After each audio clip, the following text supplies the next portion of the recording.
Good morning, dear student. Again, welcome to online classes. Today, I will discuss what do you mean by atom, molecules and ion. हालांकि हम लोग last classes में जब 9th में पढ़े थे उस समय एटम, मॉलिक्यूल्स और आयंस के बारे में डिटेल स्टडी किए थे। फिर उसी को हम लोग क्या करेंगे, अगेन रिपीट करेंगे कि एटम क्या है, मॉलिक्यूल्स क्या है, आयंस क्या है, क्लियर, कैसे आयंस बन जाता है, कैसे एटम क्या है, एटम के पार्टिकल्स क्या है, क्लियर। तब हम लोग एटॉमिक स्ट्रक्चर में एटम के जो सब पार्टिकल्स है उसकी डिस्कवरी को पढ़ेंगे, क्लियर। तो अगर आपसे कोई पूछ दे कि what do mean by atom क्या है, तो आप कहते हो कि एटम हमारा एक तरह का क्या है, फंडामेंटल पार्टिकल्स। इसके अभी पढ़ोगे पीछे क्लासेस में इलेक्ट्रॉन, प्रोटॉन, न्यूट्रॉन्स होते हैं। लेकिन अगर आपसे कोई पूछ दे what do mean by atom, तो एटम से ही कहते हो कि atom is a smallest particles, it can participate in chemical reaction but it can not meet in free state. Atom एक तरह का क्या है, स्मॉलेस्ट पार्टिकल्स है किसी मैटर का जो किसी केमिकल रिएक्शन में पार्टिसिपेट तो करता है बट फ्री स्टेट में नहीं रहता है, क्लियर।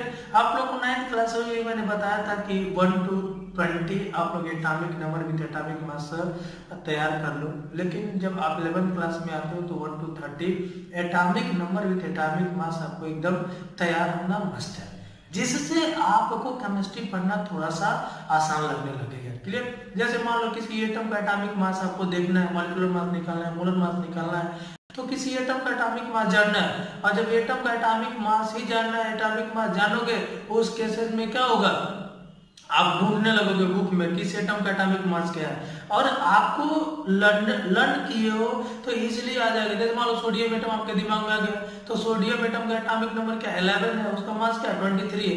तो जब आप क्वेश्चन कर रहे हो उस समय क्विकली आपके दिमाग में ये आ रहा है, तो आपका जो रेट ऑफ स्टडी है, रेट ऑफ सॉल्विंग है, वो क्या हो जाएगा, बढ़ जाएगा, क्लियर। तो सबसे पहली चीजें मैंने बताया कि आज हम लोग इंट्रोडक्शन करेंगे कि एटम क्या है, मॉलिक्यूल्स क्या है और आयंस क्या है, इनके बारे में स्टडी करेंगे, क्लियर। जैसे अगर आपसे कोई पूछ दे सिंपली कि एटम क्या है, what is by atom, like definition मैं नहीं बोलूंगा, बस बता रहा हूं। अगर आपसे कोई पूछ दिया व्हाट इज बाय एटम, तो कहोगे कि an atom is a smallest particles, लिख लो, an atom is a smallest particle, it can be participate in chemical reaction but it cannot meet in free state, clear. Atom हमारा chemical reaction में participate करता है लेकिन free state में नहीं होता है, क्लियर। अब समस्या आती है कि एटम क्यों केमिकल रिएक्शन में पार्टिसिपेट करता है, सॉरी फ्री स्टेट में क्यों नहीं रहता। तो अब बता दो कि हर एटम का जो आउटर मोस्ट सेल इलेक्ट्रॉन होता है कंप्लीट फुल नहीं होता है अकॉर्डिंग टू ऑक्टेट रूल। जब फुल नहीं होता है तो हर एटम अपनी स्टेबिलिटी चाहता है, तो अपनी स्टेबिलिटी के लिए या तो इलेक्ट्रॉन देगा या तो इलेक्ट्रॉन लेगा। तो इलेक्ट्रॉन देने और लेने के बेस में उसके बीच में केमिकली क्या हो जाता है, रिएक्ट हो जाता है। इट मींस एटम अपने स्टेबिलिटी के लिए किसी दूसरे एटम से या अपने एटम से इलेक्ट्रॉन लॉस करके या गेन करके अपनी स्टेबिलिटी को ऑब्टेन करने के लिए क्या करता है, वो ऐसा मतलब रिएक्ट करता है, क्लियर। लेकिन फ्री स्टेट में नहीं होता है क्योंकि उसका ऑक्टेट कंप्लीट नहीं होता है। जैसे आप लोग 10th क्लासेस में पढ़े हो कि एक मैंने बताया था कि जब क्लासिफिकेशन ऑफ एलिमेंट बताया था तो उसमें बताया था पीरियोडिक टेबल्स में जो 18 ग्रुप्स है, उस 18 ग्रुप में वो एलिमेंट रखे गए जो केमिकली क्या होते हैं, इनर्ट होते हैं। क्या होते हैं, केमिकली क्या होते हैं, इनर्ट होते हैं। तो जब तक सारे एलिमेंट्स यही चाहते हैं कि उस 18 ग्रुप के एलिमेंट का मैं कॉन्फ़िगरेशन ऑब्टेन कर लूं, क्लियर। जैसे छोटे एटॉमिक नंबर वाले जो एलिमेंट्स होते हैं वो हीलियम का कॉन्फ़िगरेशन लेते हैं, क्योंकि हीलियम 2 इलेक्ट्रॉन और उसके आउटर मोस्ट शेल होने के बावजूद भी वो क्या होता है, इनर्ट होता है। बाकी सारे एलिमेंट्स के आउटर मोस्ट शेल में कितने इलेक्ट्रॉन होते हैं, 8 होते हैं, क्लियर। तो जो लार्जर एटॉमिक नंबर वाले एलिमेंट्स होते हैं वो हीलियम के अलावा जो इनर्ट एलिमेंट्स हैं उनका कॉन्फ़िगरेशन लेना चाहते हैं। लेकिन जो हायर एटॉमिक नंबर वाले एलिमेंट, लोअर एटॉमिक नंबर वाले एलिमेंट्स हैं, वो हमारे हीलियम का कॉन्फ़िगरेशन लेना चाहते हैं। जैसे हाइड्रोजन अगर स्टेबल होना चाहता है तो एक इलेक्ट्रॉन किसी एटम से लेकर वो क्या कर लेगा, हीलियम का कॉन्फ़िगरेशन ले लेगा। लेकिन हाइड्रोजन के पास एक ऐसी एबिलिटी भी है कि इलेक्ट्रॉन देता भी है और लेता है, जो कहते हो कि उस एटम का क्या है, एक तरह का ड्यूअल नेचर है या एब्नॉर्मल नेचर है, क्लियर। तो अगर एटम का डिफिनेशन पूछ दिया तब बता दोगे कि एटम क्या है, एक स्मॉलेस्ट पार्टिकल्स और केमिकल रिएक्शन में पार्टिसिपेट करता है, फ्री स्टेट में नहीं रहता है। जैसे वो कह दिया जाए सोडियम एटम, कह दिया जाए क्या कह दिया जाए सोडियम एटम, सोडियम एटम। तो सोडियम एटम का अगर सिंबल पूछ दिया जाए तो क्या होगा Na, और एटॉमिक नंबर पूछ दिया जाए तो क्या होगा 11, एटॉमिक मास क्या होगा 23। तो दिस इज एटॉमिक नंबर, क्या कहोगे इसको एटॉमिक नंबर, और इसको आप क्या कहोगे एटॉमिक मास, क्या कहोगे एटॉमिक मास। एटॉमिक मास को एटॉमिक वेट भी कहते हैं, क्या कहते हो एटॉमिक वेट भी कहते हो। क्लियर। एक चीज यहीं पे क्लियर समझिएगा कि किसी एटम के एटॉमिक मास को हम लोग यूनिट से मेजर करते हैं तो दो तरह का यूनिट लेते हैं। अगर लिख दे 23U, तो जो ओल्ड कॉन्सेप्ट था वो ये लिखता था AMU, AMU का मतलब ऐसे का 23 AMU। तो इसका मीनिंग क्या है, स्टेट फॉर्म क्या होता है एटॉमिक मास यूनिट, क्या होता है एटॉमिक मास यूनिट। ध्यान दीजिए क्या होता है एटॉमिक मास यूनिट। बट आज मॉडर्न कॉन्सेप्ट में हम लोग लिखते हैं 23U, तो U का मीनिंग क्या होगा यूनिफाइड मास, क्या होता है यूनिफाइड मास। क्लियर। आज हम लोग जब भी लिखते हैं उसका 23U ही लिखते हैं। क्लियर। कभी कभी ऐसा होता है कि एक MU अमाउंट को हम लोग को ग्राम में चेंज करना होता है, तो यहाँ पे यूनिट कन्वर्जन जानते हैं कि 1 MU इज इक्वल टू क्या होता है 1.6 इंटू 10⁻⁻24 ग्राम। ध्यान दीजिएगा कि अगर एक MU को एक एटॉमिक मास यूनिट को अगर हमको ग्राम में चेंज करना है तो हम लोग क्या करते हैं 1.6 इंटू 10⁻24 ग्राम से क्या करते हैं कन्वर्ट कर लेते हैं। क्लियर। तो आपको समझ में आ गया होगा कि किसी एटम के एटॉमिक मास एटॉमिक वेट को दो यूनिट में रीड करते हैं कि MU और एक U। तो MU हमारा क्या था ओल्ड कॉन्सेप्ट के अकॉर्डिंग था, ओल्ड कॉन्सेप्ट, और अब जो मॉडर्न चल रहा है वो क्या है मॉडर्न कॉन्सेप्ट के अकॉर्डिंग हम लोग क्या करते हैं U करते हैं। U का स्टैंड फॉर यूनिफाइड मास और MU का स्टैंड फॉर क्या होता है एटॉमिक मास यूनिट। क्लियर। तो आप 1 से लेकर 30 तक atomic number with atomic mass क्या कर लोगे लर्न कर लोगे। क्लियर। लास्ट प्रीवियस क्लासेस में आप लोग पढ़ चुके हो कि किसी एटम का या किसी एलिमेंट का जो सिंबल आता है उस सिंबल उस एटम के लैटिन नाम से आता है। क्या आता है उस एटम के लैटिन नाम से आता है, उस एलिमेंट के लैटिन नाम से आता है। क्लियर। अब हम लोग जानेंगे एटम्स के बारे में जानेंगे। क्लियर।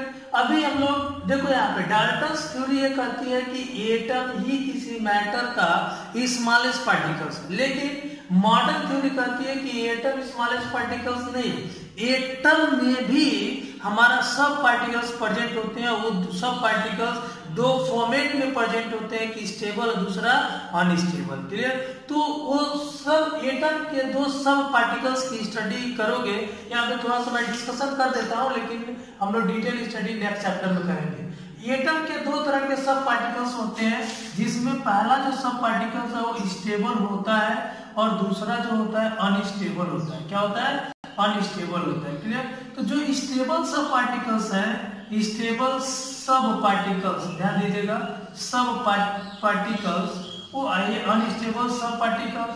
तो जो स्टेबल सब पार्टिकल्स को हम लोग 3 पार्ट में रीडिंग करते हैं, जिसको कहते हैं इलेक्ट्रॉन। क्या कहते हैं इलेक्ट्रॉन। दूसरे को क्या कहते हैं प्रोटॉन। तीसरे को क्या कहते हैं न्यूट्रॉन। याद रखिएगा हम लोग नेक्स्ट क्लास में electron proton neutron next chapter में पढ़ेंगे डिटेल। और अनस्टेबल पार्टिकल्स में आ जाता है इसमें पॉजिट्रॉन आ जाता है, पॉजिट्रॉन। क्लियर। न्यूट्रिनो, न्यूट्रिनो, पाइमेशन, क्या जाता है पाइमेशन। और पाइमेशन को हम लोग 3 पार्ट में रीडिंग करते हैं, एक पॉजिटिव पाइमेशन, एक नेगेटिव पाइमेशन और एक न्यूट्रल पाइमेशन। ध्यान दीजिएगा पॉजिटिव पाइमेशन, नेगेटिव पाइमेशन और एक क्या होता है न्यूट्रल पाइमेशन होता है। तो ये भी एटम में प्रेजेंट होने वाले सब पार्टिकल्स ही हैं। लेकिन ये अनस्टेबल मोड में प्रेजेंट होते हैं, और जो स्टैंडर्ड या फंडामेंटल पार्टिकल्स एटम में प्रेजेंट होते हैं वो पहला इलेक्ट्रॉन्स होता है, दूसरा प्रोटॉन और तीसरा क्या होता है, न्यूट्रॉन्स होता है। क्लियर? हालांकि हम लोग नेक्स्ट चैप्टर में इलेक्ट्रॉन, प्रोटॉन, न्यूट्रॉन्स के बारे में डिटेल डिस्कशन करेंगे, स्टडी करेंगे। अंडरस्टूड? तो ये हमारा कंप्लीटली एटम्स के बारे में हम लोग समझे कि एटम्स क्या है। क्लियर? अब इसके जस्ट बाद हमारा आता है मॉलिक्यूल। क्या आता है? मॉलिक्यूल। तो अगर आपसे कोई पूछ दे कि व्हाट इज बाय मॉलिक्यूल क्या है, तो आप कहते हो कि मॉलिक्यूल भी एक तरह का क्या है, स्मॉलेस्ट पार्टिकल्स ही है। क्लियर? मॉलिक्यूल भी एक तरह क्या है, स्मॉलेस्ट पार्टिकल्स ही है। और मॉलिक्यूल्स हमारा किससे बना होता है, एटम से ही बना होता है। एटम अगर केमिकली एक दूसरे से कंबाइन होके क्या अपनी स्टेबिलिटी ऑब्टेन करने के लिए क्या कर ले, एक नया फॉर्म ऑब्टेन कर ले, उसी को हम लोग क्या कहते हैं, मॉलिक्यूल्स कहते हैं। या दूसरे वर्ड में कर दो, डिफिनेशन लिख लो मॉलिक्यूल का। तो अगर डिफिनेशन लिखना है तो लिखोगे कि molecule is a smallest particle, molecule is a smallest particle, it can be participate in chemical reaction and also meet in free state. Clear? Also meet in free state. ये chemical reaction में participate भी करते हैं और free state में भी रहते हैं। क्लियर? केमिकली कंबाइन होने के लिए एटम को हम लोग आगे जब केमिकल बॉन्डिंग पढ़ेंगे तो उसमें सीखेंगे डिटेल। बट यहाँ पे देखते हैं कि मॉलिक्यूल किस तरीके से बॉन्डिंग होकर मॉलिक्यूल्स हमको एटम किस तरह से कंबाइन होकर मॉलिक्यूल्स बना देता है। क्लियर?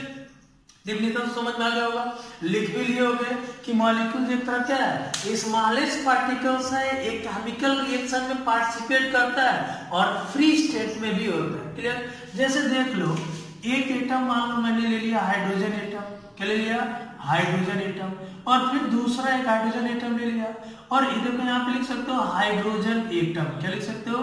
Hydrogen atom. यहाँ पे क्या लिख सकते हो? Hydrogen atom. क्या लिख सकते हो? Hydrogen atom. अब देखो ये हाइड्रोजन एटम इस हाइड्रोजन एटम में कंबाइन होके दोनों एक दूसरे में ओवरलैप हो जाएंगे, और एच यहाँ पे क्या बन जाएगा? Hydrogen molecule. क्या बन जाएगा? हाइड्रोजन क्या बन जाएगा? बोलो, hydrogen molecules. Hydrogen molecule. Clear? या दूसरे वर्ड में देख लो, जैसे मान लो एक हाइड्रोजन एटम ले लिए, दूसरा क्लोरीन एटम ले लिए, तो अभी इसको लिख सकते हो हाइड्रोजन एटम। क्या लिख सकते हो? Hydrogen atom. क्लियर? ऐसे क्या लिख सकते हो? Chlorine atom. क्या लिखोगे? Chlorine atom. जब हाइड्रोजन एटम और क्लोरीन एटम एक दूसरे में ओवरलैप हो जाएंगे तो यहाँ पे क्या बन जाएगा? हाइड्रोजन एटम और क्लोरीन एक दूसरे से क्या हो गए? ओवरलैप होकर, और यहाँ पे HCl मतलब हाइड्रोजन क्लोराइड मॉलिक्यूल बन गया। क्या बन गया? Hydrogen chloride molecule. आप लिख सकते हो, क्या लिख सकते हो? Hydrogen chloride molecule. क्या बन गया? हाइड्रोजन क्लोराइड मॉलिक्यूल बन गया। क्लियर? तो आई मीन आपको समझ में आ गया होगा कि मॉलिक्यूल क्या है, कि दो एटम आपस में कंबाइन होकर अपनी स्टेबिलिटी ऑब्टेन करने के लिए, समझ में आ रही बात, सेम एटम या डिफरेंट एटम कंबाइन होकर क्या कर रहे हैं, एक मॉलिक्यूल का फॉर्मेशन कर रहे हैं अपनी स्टेबिलिटी ऑब्टेन करने के लिए। क्लियर? अगर आप सबको पूछ दिया जाए कि नेचर के बेस पे मॉलिक्यूल दो तरह का होता है, होमो एटॉमिक और hetero atomic, means atom combining के बेस पे अगर मॉलिक्यूल को क्लासिफाइड किया जाए तो कहोगे कि मॉलिक्यूल्स हमारे दो तरह के होते हैं। एक हमारा क्या होता है, होमो एटॉमिक्स, और दूसरा क्या कहोगे, हेटेरो एटॉमिक। क्लियर? तो अगर मॉलिक्यूल को हम लोग क्लासिफाई कर रहे हैं molecules on the basis of atoms, molecules को जब क्लासिफाइड करोगे दो पार्ट में, एक कहोगे होमो एटॉमिक। क्या कहोगे? होमो एटॉमिक। क्लियर? और दूसरा क्या कहोगे, हेटेरो एटॉमिक। क्या कहोगे? Hetero atomic. होमो एटॉमिक क्या होगा? इस होमो एटॉमिक मॉलिक्यूल में दो types of molecule made with help of same types of atom, means वैसे मॉलिक्यूल जो एक ही तरह के एटम से मिलकर बना हो उसको होमो एटॉमिक मॉलिक्यूल कहोगे। जैसे देख लो, ऑक्सीजन एटम है और दूसरा ऑक्सीजन एटम से कंबाइन होकर O2 बन जाए, तो ये क्या कहोगे, ऑक्सीजन एटम। ध्यान देना, एग्जांपल समझ में आ गया। दो types of molecule made with help of same types of atom is known as क्या होगा, होमो एटॉमिक मॉलिक्यूल। यहाँ नाम से ही होमो मतलब यूनिफॉर्म, एटॉमिक मतलब एटम, सेम टाइप्स के एटम से जो मॉलिक्यूल बने वो हेमो एटॉमिक होगा, क्लियर। और जो डिफरेंट टाइप्स के एटम से बने वो क्या होगा, हेटेरो एटॉमिक हो जाएगा, क्लियर, समझ में आ गया होगा। तो इसको कहोगे ऑक्सीजन, ऑक्सीजन एटम, इसको क्या कहोगे, ऑक्सीजन एटम, और इसको क्या कहोगे, ऑक्सीजन मॉलिक्यूल, क्या कहोगे, ऑक्सीजन मॉलिक्यूल, क्लियर। अब यहाँ पे और भी एग्जांपल ले सकते हो, क्लोरीन एटम है, क्लोरीन एटम से कंबाइन हो जाएगा और यहाँ पे क्या बन जाएगा, Cl2 बन जाएगा, क्लियर। तो यहाँ पे क्लोरीन, क्लोरीन यहाँ पे लिख सकते हो क्लोरीन एटम, और यहाँ पे क्या लिख सकते हो, क्लोरीन एटम, यहाँ पे क्या लिखोगे, क्लोरीन मॉलिक्यूल, क्या लिखोगे, क्लोरीन मॉलिक्यूल, क्लियर। अब यहाँ पे सेम टाइप्स के एटम लिख सकते हो, सेम टाइप्स एटम पार्टिसिपेट करते हैं, एटम्स, यहाँ पे क्या लिखोगे, डिफरेंट टाइप्स एटम पार्टिसिपेट करते हैं। मतलब जब डिफरेंट टाइप्स के एटम पार्टिसिपेट करेंगे तो हमको क्या मिलेगा, हेटेरो एटॉमिक मॉलिक्यूल्स बनेगा, और जब सेम टाइप्स के एटम पार्टिसिपेट करेंगे तो होमो एटॉमिक मॉलिक्यूल बनेगा, क्लियर। जैसे आप देख सकते हो कि हाइड्रोजन है और क्लोरीन है, तो यहाँ पे क्या, हाइड्रोजन एटम, क्लोरीन एटम दोनों कंबाइन होकर क्या बना लेंगे, HCl बना लेंगे, क्या बना लेंगे, HCl। यहाँ पे क्या बन गया, हाइड्रोजन क्लोराइड गैस। यहाँ पे लिख सकते हो यह क्या है, हाइड्रोजन एटम, और यहाँ पे क्या लिख सकते हो, क्लोरीन एटम, क्लोरीन एटम। तो जब हाइड्रोजन एटम और क्लोरीन एटम कंबाइन होते हैं तो यहाँ पे क्या बन जाता है, hydrogen chloride gas, hydrogen chloride gas, clear. तो हाइड्रोजन क्लोराइड गैस बन जाता है, क्लियर। तो आपको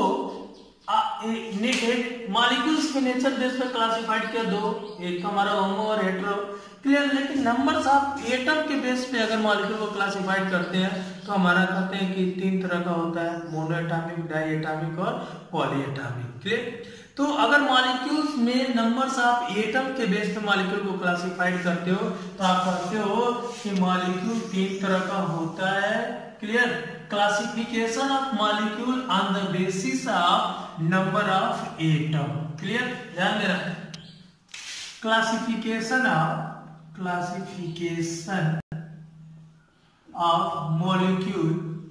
molecules on the basis of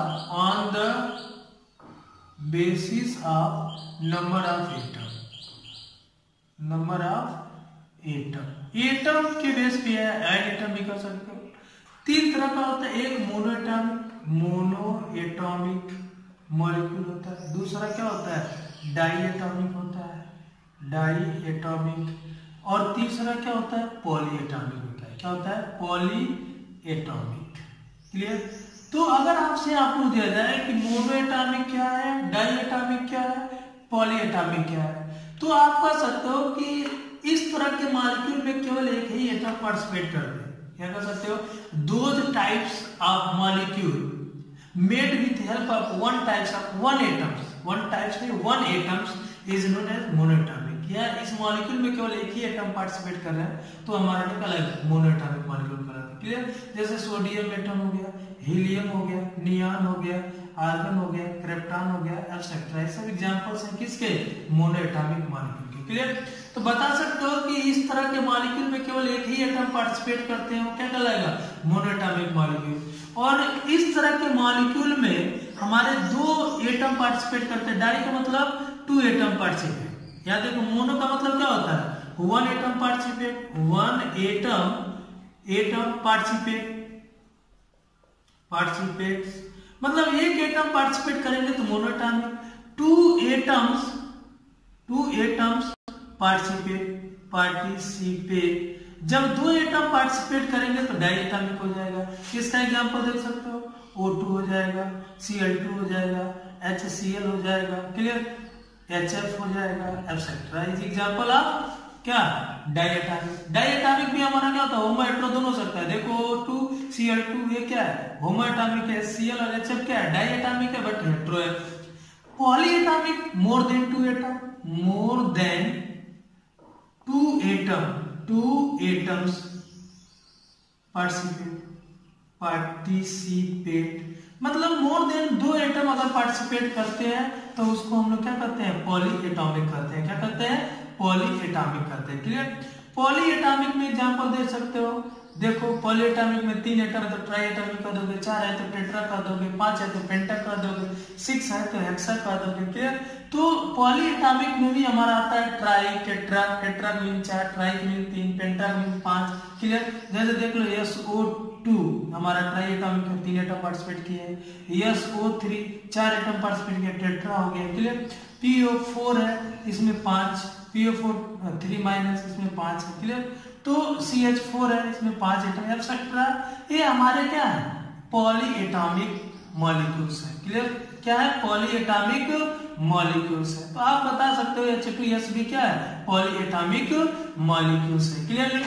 अब आपको मॉलिक्यूल्स को हम लोग क्या नेचर के बेस से, नंबर्स ऑफ एटम के बेस पे क्लासिफाइड कर लिए कि हमारा मॉलिक्यूल्स नेचर के बेस पे हमारा 2 तरह का होता है, होमो एटॉमिक, हेटेरो एटॉमिक। और हमारा क्या होता है, नंबर्स ऑफ एटम के बेस पे 3 तरह का होता है, मोनो एटॉमिक मीन जिसमें 1 एटम पार्टिसिपेट करता हो, डाई एटॉमिक जिसमें 2 एटम पार्टिसिपेट करता हो, poly atomic more than 2 atom participate करता हो। क्लियर। एक चीज बताया, जितने भी मेटल है वो हमारा मोनो एटॉमिक को एक्सप्लेन करते हैं। क्लियर।